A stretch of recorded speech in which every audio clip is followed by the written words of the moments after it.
दोस्तों, why Indian doctors are best in hair transplantation. पहले जो है टर्की इस्तांबुल को जो है बहुत ज्यादा इंपॉर्टेंस दिया जाता हेयर ट्रांसप्लांटेशन के लिए, लेकिन इंडिया जो है हेयर ट्रांसप्लांटेशन का सबसे बड़ा हब बन चुका है ऑलरेडी। ऑल ओवर वर्ल्ड से जो है लोग अब इंडिया में हेयर ट्रांसप्लांटेशन के लिए आ रहे हैं, क्योंकि इतने ज्यादा मात्रा में हेयर ट्रांसप्लांटेशन पूरे इंडिया में हो रहा है। 130 करोड़ की आबादी है और उसमें से इतने ज्यादा मात्रा में हेयर ट्रांसप्लांटेशन हो रहा है कि आसपास के देश से पूरे लोग जो है इंडिया में आके ही अपना हेयर ट्रांसप्लांटेशन कराना चाहते हैं। दोस्तों, मेरे बहुत सारे सब्सक्राइबर्स जो है दुबई, सऊदी अरब, कतार, इन सब में हैं, जहां पे आमतौर पे पाकिस्तान, बांग्लादेश और अपने नेबरिंग कंट्रीज हैं, जो वहां के नेपाल, इनके लोग वहां पे काम कर रहे हैं, वो लोग हैं। तो आमतौर पे नेपाल से हैं, जो है बांग्लादेश से है, ये लोग इंडिया में आके अपना हेयर ट्रांसप्लांटेशन करा लेते हैं, ठीक है। लेकिन जो पाकिस्तान के लोग हैं उनको वीजा मिलने में प्रॉब्लम होता है इंडिया में, ठीक है। तो पाकिस्तान के जितने भी मेरे सब्सक्राइबर्स मित्र हैं, वो लोग मुझसे भी बोलते हैं कि भाई आपकी इंडिया में काश हम भी आके अपना हेयर ट्रांसप्लांटेशन करा लेते, ठीक है। क्योंकि बांग्लादेश से तो लोग आ ही रहे हैं हेयर ट्रांसप्लांट कराने के लिए इंडिया में, बहुत सारे बाहर से भी आ रहे हैं, यहाँ पे अपने नेपाल से भी आ रहे हैं, नेबरिंग कंट्रीज से पूरे लोग जो है, मैक्सिमम लोग जो है इंडिया में आके ही हेयर ट्रांसप्लांटेशन कराने का सोचते हैं। बांग्लादेश में कई सारे हेयर ट्रांसप्लांटेशन क्लिनिक होने के बावजूद भी वो लोग जो है इंडिया में आके ही कराने का सोचते हैं। इवन बांग्लादेश में ही जहां से मैंने हेयर ट्रांसप्लांट करा, उनका ब्रांच खुल गया है और बहुत ही शानदार तरीके से उनका हेयर ट्रांसप्लांट हो रहा है। फिर भी क्योंकि बांग्लादेश के लोगों को ये लगता है कि इंडिया में कराएंगे आके तो और अच्छा होगा, लेकिन हालांकि अब बांग्लादेश में भी जहां से मैंने करा है, उस क्लिनिक के खुल जाने के बाद से लोगों का ट्रस्ट उस पर बैठना चालू हो चुका है, तो बांग्लादेश में ही करा रहे हैं। लेकिन ये जो सॉल्यूशन है, ये जो चीज है ना, ये पाकिस्तान के लोगों को नहीं मिलता। तो कई सारे लोग हैं जो मित्र सब्सक्राइबर्स, वो बोलते हैं भाई हमारे पाकिस्तान में भाईजान बहुत ज्यादा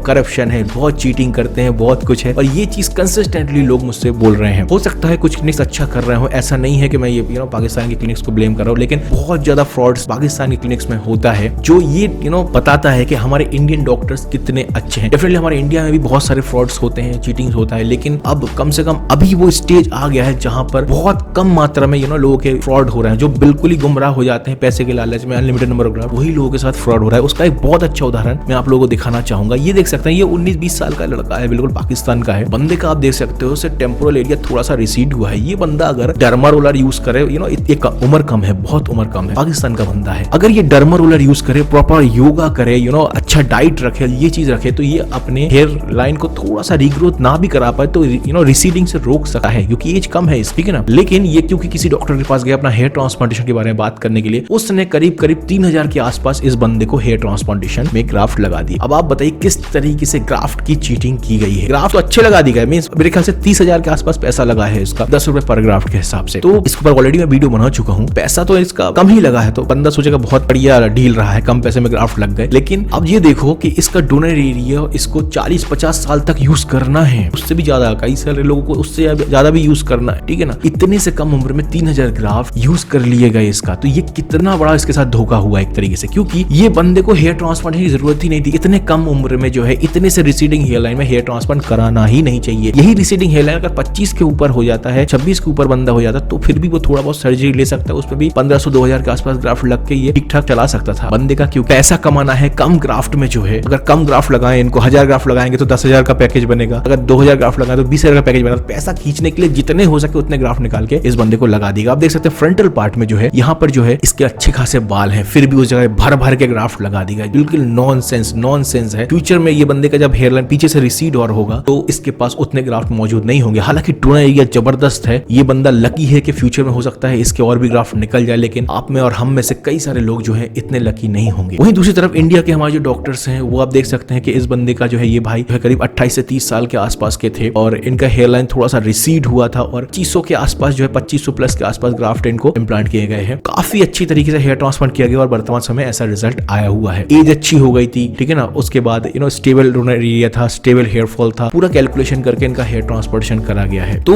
मैं आपको यही बताना चाहूंगा कि इंडिया के में जो है बहुत अच्छे तरीके से हेयर ट्रांसप्लांटेशन अब होने लगा है। आपको सिर्फ अच्छा क्लिनिक चूज करना है।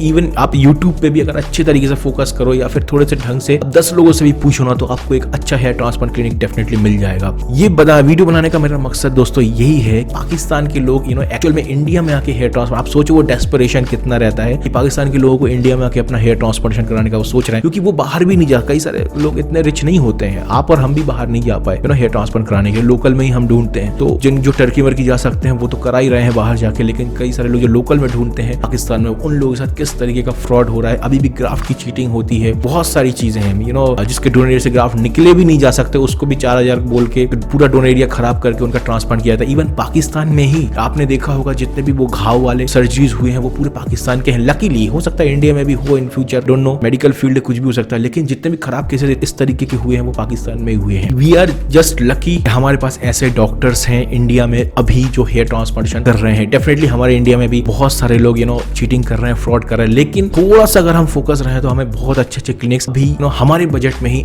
अभी इस मार्केट में अभी जो चल रहा है, बहुत अच्छे क्लिनिक हमारे पास प्रेजेंट है। मैं आपको यही बोलूंगा कि भाई अगर हेयर ट्रांसप्लांट कराने का आप सोच रहे हो, हालांकि पाकिस्तान के लोग जितने भी लोग इंडिया नहीं आ पा रहे हैं, डेफिनेटली आप बांग्लादेश में जाके अपना हेयर ट्रांसप्लांट करा सकते हो। इंडिया के डॉक्टर्स ही बांग्लादेश में कर रहे हैं कि पाकिस्तान लोगों को इंडिया में आने में थोड़ा सा प्रॉब्लम होता है वीजा में। तो मैं इंडियन लोगों को यही बोलूंगा, अगर आप हेयर ट्रांसप्लांट कराने का सोच रहे हो, डेफिनेटली हड़बड़ी में डिसीजन बिल्कुल मत लेना। 4 लोगों से पूछो, कम से कम 10-20 हेयर ट्रांसप्लांट के रिजल्ट देखो बिगर ग्रेड के, बहुत ऑप्शन है, बहुत डेटा है, उसके बाद डिसीजन लेना हेयर ट्रांसप्लांटेशन का। क्योंकि जो अपॉर्चुनिटी हेयर ट्रांसप्लांटेशन की इंडिया में है अभी हमारे लिए एज अ कस्टमर, वो अभी नेबरिंग कंट्रीज में नहीं है। बांग्लादेश में डेफिनेटली खुल गया है वो क्लिनिक जहां से मैंने अपना हेयर ट्रांसफर करा था, वहां पे भी अब बहुत अच्छा काम होना चालू हो गया है, लेकिन आसपास के लोग जो है जितने भी नेबरिंग कंट्रीज है वो इस चीज के लिए तड़प रहे हैं। तो इस चीज का हमें डेफिनेटली इस चीज का फायदा है। ये वीडियो आपको अच्छा लगा है या नहीं लगा है नीचे कमेंट सेक्शन में जरूर बताइएगा, ठीक है? नए हो तो सब्सक्राइब कर लीजिएगा और मिलते हैं एक और नए वीडियो में, तब तक के लिए बाय बाय, टेक केयर, अपना ख्याल जरूर रखिएगा, बाय बाय।